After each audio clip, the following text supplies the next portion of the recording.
6 years after our divorce, I ran into Javier at a bakery downtown. The girl at the counter greeted him enthusiastically. Professor Johnson, the usual. Strawberry shortcake for his wife. Javier nodded with a half smile, but his eyes lingered on the 2 mango tarts I was holding. Put them on my tab, he told the clerk. I quickly pulled out my card. No need, thank you. But he had already paid. They used to seem too expensive to you, he murmured in that low voice I still remembered. I'm a professor now, Anna. Don't be so formal. I shrugged and put the card away. He looked at me for a second longer and let out a sigh. You still hold a grudge against me. You think too much, I replied, twisting my wedding ring around my finger. I had a husband and a 4-year-old daughter. There was no room or reason left to hate anyone. He offered to carry the bags to the car. I took a step back. No, thank you. Your wife might misunderstand. His hand hung in the air. Elena had always been jealous. He knew that better than anyone. What if we exchange phone numbers? He asked in a barely audible voice. I shook my head. Our divorce had been messy, long, and public. I had erased even his scent from my life. I just want you to be okay, he insisted. Let me send you some money. Think of it as a belated atonement. I almost burst out laughing as I broke down in front of him. Shattered, he hadn't given me a single euro. And now that I didn't need anything, he came with his wallet open. Honey, who are you talking to? A young woman in a pink coat clung to his arm. Elena, seeing me, her smile faltered for a moment before recovering. Anna, how long? Come and eat with us, please. Before I could apologize, she had grabbed my arm and was talking non-stop. There was nothing left of the shy, scared girl I had taken off the streets and paid for. Javier had polished her like a precious stone. She shone. I was out of the country, I said dryly. Oh, yes. I heard you got back together with your mother after the divorce. She started. Javier pressed a cake into her hands and cut her off. Let's not talk about that. Elena had insisted on dinner so much that it would have been rude to refuse. I accepted. They chose the trendy French restaurant as we walked there, she feeding Javier pieces of cake into his mouth. Excuse me, Anna, he said playfully. Sometimes we forget there are people around us. After all these years of marriage, we're still like teenagers. I smiled coldly. Don't worry. You guys had a hard time holding back even in college. I'm used to it. The air froze. Before we sat down, Elena dragged Javier to a nearby fireworks store. Quote, honey, my birthday is in 3 days. Do you remember the fireworks you promised me? As he looked through the catalogs, she pointed to one. This one in the pack, Ocean Tears. My stomach turned. Ocean Tears. It was the show Javier put on for me every year. Half the city lit up, my name written in the sky. 10 years of love until I found that photo of him and Elena hidden between the pages of a book. I had rescued her, taken her in, treated her like a little sister, and she had come into his office, smiled shyly, and taken away the man she thought was mine forever. I caught them on the desk. I lost my mind, I screamed. I demanded an explanation. Javier defended her tooth and nail and threw me out of my own home. I tried everything. Confrontations, protests at the university, letters, pleas. He only became more icy. In the end, after a suicide attempt and weeks in hospital, I signed the divorce papers with a shaking hand. 6 years later, there we were, the 3 of us. In the restaurant, Elena couldn't stop talking. Anna, this place is incredible, isn't it? We come here almost every week. I'm sure you missed French cuisine living abroad. I'm really sick of it, I replied. She looked down at my clothes. And now, what do you do? Nothing in particular at the moment. Her relief was so evident that it almost made me laugh. Hey, if you need a job at the hotel, they're already looking for cleaners, that would be perfect for you. Javier frowned, but kept quiet. Thanks, but I'm fine, I said calmly. At that moment my phone rang. Anna, Lucas's warm voice. I've got the baby now. Did you still want the Nashville hot chicken? Talia and I are going over there. Perfect, I answered softly. I'm right in front of jail. I'll see you now. I hung up. They both looked at me as if I had spoken in another language. Who was it? Elena asked. My husband stood up abruptly. Are you married? Javier paled. Anna, there's no need to make things up. If you're single, just say it. Why lie? That protective, slightly superior tone of his made my skin crawl. Before, I'd melted for him. Now it just sounded like pity wrapped in condescension. I put my phone in my bag. I'm not lying. Elena leaned toward me, her expensive perfume filling the space. But since when? Like after the divorce. Where are your husband, your daughter? You never mentioned them on social media all these years. Of course I'd done my research. Of course I'd tried to compare my life to his. I felt that familiar urge to defend myself, to lay out my entire story as if it were irrefutable proof. Instead, I took a sip of water and let the ice-cold glass cool my fingers. I don't share everything online, I said. You'd be surprised how calm that decision feels. His smile tightened. We're just worried about you. You disappeared after the divorce. No job, no publications. People said you had a breakdown and never got up. I could still taste the hospital disinfectant in the back of my throat. The straps. Javier's voice on the other side of the door telling the psychiatrist that I was unstable, obsessive, a danger to myself. I recovered, I said more than recovered. Javier watched me intently, as if he were trying to decipher an impossible equation. Anna, we really could help you. If you're having trouble finding work, jail always needs people. Elena's right. There's nothing shameful about a decent job. But there's a lot of shame in offering it like this. Elena nodded, encouraged by the support. The head of maintenance is a friend of Javier's. He owes him a favor. Imagine that. Fixed hours, health insurance, access to campus. Could you bring your daughter to play on the grass in the summer? My fork clattered against my plate. I hadn't even realized how hard I was gripping it. Thank you, I repeated. I'm fine. Whatever speech Javier was about to make was cut short. A familiar laugh behind me, warm and unhurried. We're done. I thought you'd run out of chicken. I turned and the entire restaurant seemed to light up in a way that no crystal chandelier could match.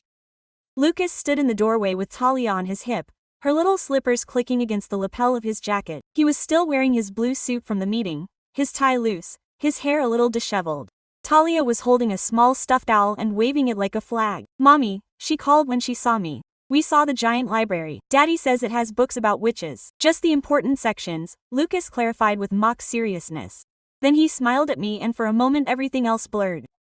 He crossed the room as if the space belonged to him, but not with Javier's casual arrogance. Lucas moved with an understanding of exactly how much room the others needed.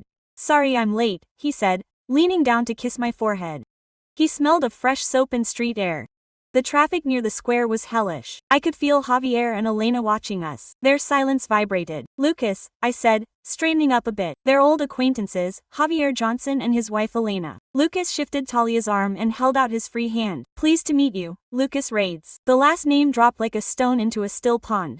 Javier's eyes shot open. His mouth opened and closed. Elena blinked several times, then glanced toward the entrance as if to confirm what she had just heard. Rades, he repeated. Lucas gave him a smile. He knew that expression. He got it often at the Rades Center for Translational Neuroscience. Yes. But tonight I'm just Talia's snack man. Talia rubbed the owl on my face. Mommy, he says the owl is hungry. Elena's gaze went from Lucas's suit to his watch to the hand that rested casually on the back of my chair. Suddenly, the fancy French restaurant seemed to shrink around us. Javier reacted first. He stood up so fast that the chair creaked. Dr. Rades, we've exchanged emails. His voice was hoarse. About the endowed scholarship. I didn't know it was you. His eyes dropped to my wedding ring. Realization came, followed by something very close to panic. Lucas frowned slightly. About the clinical cognition fellowship. You're in psychology, right? Education, Javier corrected immediately. But I supervise courses. Crossed. I was waiting. He fell, his jaw clenched. I had no idea you and Anna were married. Lucas's hand brushed my shoulder. Almost 4 years now, he said. We prefer to keep it discreet. The internet has no business raising our daughter. Elena slowly sank into her chair. The playful glint in her eyes had turned to pure calculation. Anna, she said softly, did you never tell us your husband was that Dr. Rades? How odd. I smiled. You never told me you and Javier were sleeping around while I was paying your tuition. Her cheeks flushed so quickly it was almost beautiful. She stammered. It was just Elena. Javier's voice was sharp. The professor ordering his student, not here, not here. The same phrase he had shouted at me on the steps of the faculty when I begged him to admit to the affair. Not here, Anna, don't make a scene, you demeaned yourself. But this time the humiliation wasn't mine. The waiter floated over, visibly uneasy. Table for 3, Lucas asked. He looked at me for a second. I looked at my daughter. Her curls fell over her eyes like a curtain. I told you I'd only be staying for an hour, I whispered. Then we'll go straight to the chicken place. Lucas's thumb drew a slow circle next to my shoulder, almost without realizing it. Then we'll wait at the bar, he said in a calm voice. Save us a large portion of potatoes. He turned to Javier and Elena with that cool elegance he reserved for the most hostile colleagues. I'll leave you to chat. Relax, Anna. If you need anything, just let me know. The message hung in the air. If you need me, not to defend me or speak for me, but to be by my side. That was new to me. Atalia took her hand and led her to the bar. Listening to her with all their attention as she passionately compared spicy chicken to extra spicy, people moved aside without noticing. Elena followed with openly jealous eyes. So that's your family now, she murmured. It's different from Javier. It is, I replied. He's a real listener. Javier flinched as the plates arrived. My steak bled in a small black circle. Elena's hand trembled as she cut into the salmon. Javier barely touched his wineglass. After a thick silence, Elena spoke. So how did you two meet? She toyed with her fork. They wanted details, proof, some weak spot. In a hospital, I said 3 days after the divorce hearing. Alina's knuckles turned white around the knife. Javier's chair creaked. He was my GP. I continued. I was admitted after an incident. I signed the discharge papers with a nurse watching me so I wouldn't tear them up. The noise of the restaurant faded around us. Forks, murmurs, soft music, everything distant. I remember you called the hospital, I said to Javier in a calm voice. Not to ask how I was, but if he had access to your research files, if he had sent any emails to the dean. Teen, very concerned about confidentiality, stared at me. Horror appeared behind the impeccable professorial mask. He had never brought up that call before. The receptionist took the phone away from her ear as she spoke. I added. She made a gesture that said, "Oh my God." That was when I understood something definitive. What? Elena whispered. That the man I almost died for was more afraid of scandal than losing me. My hands didn't shake, my voice didn't either. 6 years ago, it would have been impossible. Elena swallowed hard, and Dr. Ratz, Lucas, I corrected myself, took my chart as if it were no burden. He asked about my migraines, about my sleep, about whether I felt safe at home. I lied without hesitation. He knew. He didn't press the issue, just said, "You're not crazy, you're just hurt." They're different things. The memory hit me. The cold hospital light, the scratchy gown. How that sentence had opened something in me that no apology ever could. When I was discharged, I kept going. I applied for a research assistant position in his lab. When he saw that my degree wasn't in psychology, he asked me why I wanted to be there. "Let me guess," Elena whispered wryly. You made eyes at him. I held her gaze. I told her I needed to understand how people break so I would never again mistake hurt for love.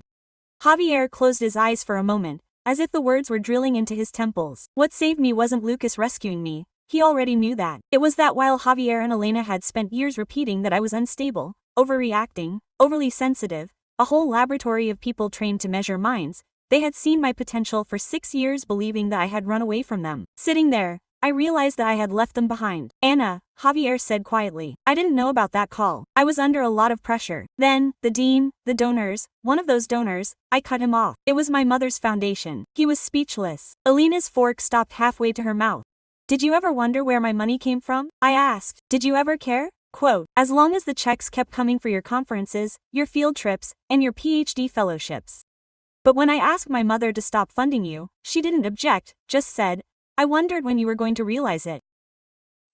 I saw the truth dawn on her. She hadn't just lost me, she had lost the silent stream of money that had sustained her career. That's why you were denied your sabbatical. I added. My mother turned off the tap. She didn't do it to punish you. She did it because she understood that she was paying the man who was killing her daughter. Elena looked at me, her face white. You told her everything about us. I knew enough, I replied. And yes, I told him about the photo too. You on his lap, on his desk, the one you left tucked into that book on purpose. Elena's lips parted just a little.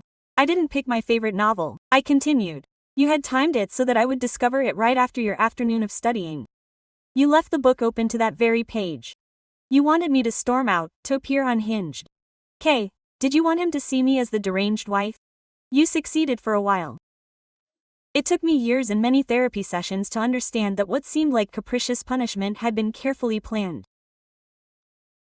You don't advance by funding scholarships and navigating the halls of university politics without learning to spot a scene. In retrospect, Elena's face contorted. I was scared, she murmured. You had everything. Money, his family's approval, his time. I thought if he saw you lose your stirrups, she would understand that we were a better fit. She was 22 and I was 28. I answered, old enough to know that if a man can be taken away he was never truly mine. Javier flinched again. Anger finally cut through the shame. Anna, you speak as if I had done nothing for you. I worked, built a career, tried to give us security. You squandered money on strangers, gave scholarships to strangers, paid for Elena's studies. Didn't you want to listen when I told you we should think about children? About our future. Our future. I laughed softly.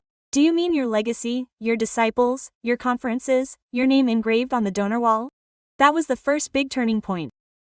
For years I believed that I had failed at marriage because I wasn't good enough, not stable enough, not understanding enough, not submissive enough. Sitting across from him now listening to him list his sacrifices as if reading a list of merits, I saw the truth. We had worshipped completely different gods. He worshipped prestige. I wanted a life worth more than that reward, I said, leaning back in my chair. The money you offered earlier. Elena tensed. He was generous. He was late. I corrected myself. But if there is anything you can compensate me for, Give me back the story. She frowned. I don't understand. For 6 years you have allowed everyone to believe that I lost my mind, that I sabotaged your career, that I spied on your classes, that I tried to destroy your reputation out of jealousy. You never denied them. You let them call me unstable, hysterical, dangerous. He opened his mouth, but I cut him off with a slight gesture of my fingers. I'm not asking you to grovel or make a confession in public. I only ask for the truth. The next time someone mentions me, say that Anna and I made mistakes, but that we did. I had an affair with my student and she was right to leave. Say that she wasn't crazy, she was hurt. Change the story. Elena swallowed. And if we didn't, the old Anna would have threatened to use lawyers or social media. This Anna knew how much weight silence could carry. So, that's it, I replied. You keep carrying the lie and I keep living without you. I'll be fine, but you'll always know that the only person whose career you trampled managed to rise and build a better life without needing to expose yourself. Ask yourself who will sleep more peacefully. I understood that this was my final blow. Not a noisy revenge, but the refusal to waste a single drop of energy controlling its consequences. I returned the weight of the truth to them and left. Javier stared at me, breathing heavily. For a moment I saw the man who had organized fireworks for my birthday. His face lit up with childish joy. Then that image merged with that of the man waiting outside a hospital room, asking if my crisis would affect his permanent position. When he finally spoke, his voice sounded hoarse. I'll say it, not everything, but enough. You're right, you weren't crazy. I was a coward. He looked down at the table. I thought if I admitted what I did, I would lose everything, but I lost you anyway. Elena grabbed his arm. Javier, he gently pulled away. We can't keep rewriting the past to feel less guilty. Silence fell like a curtain. The music grew louder, plates clanged. At the bar, Talia let out a whoop of joy as her tower of breadsticks toppled over. Elena's eyes filled with tears that wouldn't fall. Do you hate me? She asked suddenly. I thought of all the nights I'd rehearsed hate speeches, all the ways I'd wanted to hurt her the way she'd hurt me. Then I looked at her sitting there in an expensive restaurant, married to the man she'd won. Still seeking my approval. No, I said slowly, I don't hate you. Hating you would imply that you still live in my head. I let you go long ago. I blinked in bewilderment. Then why did you agree to dinner? Because the girl I kissed years ago asked me to. Because I learned long ago that closing cycles doesn't always require screaming and tears. Sometimes it just requires showing up, looking people in the eye, and walking away with your head held high. 6 years ago, I left our shared life with nothing but a suitcase, a hospital bracelet, and the urgency to see if it had all been a figment of my imagination. You didn't imagine it, he murmured. I admitted that he was exactly as mean as I remembered, but he didn't live there anymore. I set my plate aside and stood up.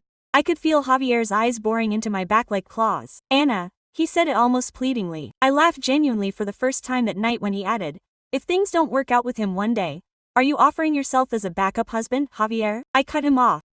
You can't even maintain a single version of events, let alone a second chance with me. She visibly collapsed and then tried to right herself. 10 years together has to mean something. It means 10 years of master classes. I replied, here's the last one. Love doesn't undo the damage. It doesn't turn betrayal into a funny anecdote.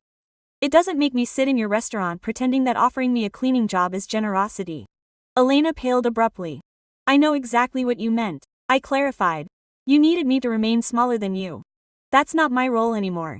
I turned to leave, but paused for a second and looked her in the eye. One more thing, Elena.